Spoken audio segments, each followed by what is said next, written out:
বেলঘড়িয়া প্রতিবাদী শিক্ষকের বাবার হৃদরোগে মৃত্যু, ক্ষোভে ফুঁসছে নন্দননগর। নিরুপম পালের ওপর হামলার পর বিচার না মেলায় আতঙ্কে মারা গেলেন তার বাবা, এমনই অভিযোগ উঠেছে গোটা নন্দননগর জুড়ে। নন্দননগরে প্রকাশ্যে মদ্যপানে বাধা দেওয়ায় শিক্ষক নিরুপম পালকে মারধরের ঘটনায় অভিযুক্তরা ছাড়া পেয়ে গিয়েছে। তাতেই ছেলের জন্য দুশ্চিন্তায় মানসিক চাপে পড়ে হৃদরোগে আক্রান্ত হয়ে মারা গেলেন তার বাবা নির্মল চন্দ্র পাল, এমনটাই মনে করছেন স্থানীয়রা।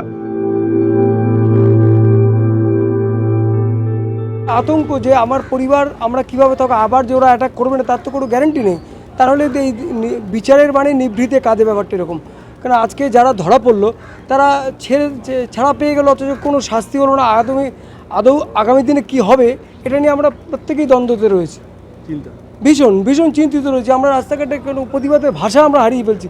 যদি প্রতিবাদ করতে গিয়ে আমরা একটা নন পলিটিক্যাল একটা সংগঠন করি, সেই সংগঠনের একটা কর্মী, আমরা সবাই আতঙ্কিত। ওর বাবার মারাটা যেটা শুনেছি, বা আমি যখন দেখতে গেছিলাম ওকে, যখন শুনে তার একদিন পরে ওর বাড়িতে গেছি, যখন হসপিটালে ছিল যেহেতু এসে, যখন গেলাম তখন দেখলাম ওর বাবা নর্মাল শুয়ে রয়েছে, কিন্তু ভিতরের অনেক কিছু আপনাকে দেখে মনে হচ্ছে আপনি খুব সুস্থ, কিন্তু ভিতরে গুমড়ানোটাকে তো দেখা যায় না।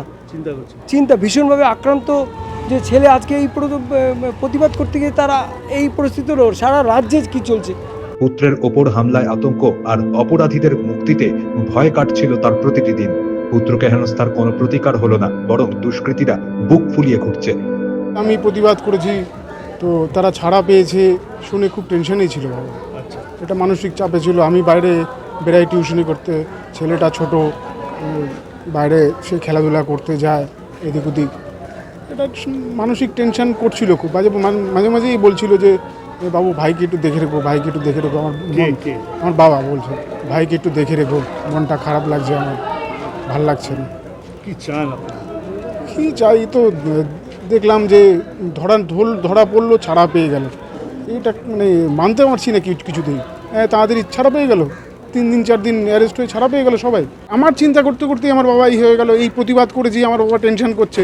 আমার বাবা উল্টো আমাকে বকছে রীতিমতন যে তুমি কেন গেলে বাবু? আমি বলি বাবু আমি কি ঠিক করিনি এটা? তখন আমার পিঠ চাপড়ে বলতে যে ভালো করেছো, কিন্তু খুব টেনশনে ছিল। টেনশনটা কিসে? এই যে আমি বাইরে বেরাবো, আমার ছেলে বাইরে বেরাবে, এরকম নানা রকম টেনশন করছিল। কে? আমার বাবা। তারপরে কি হলো? তারপরে তো কাল রাত্রিবেলা খুব শ্বাসকষ্ট হলো, হাসপাতালে নিয়ে গেলাম।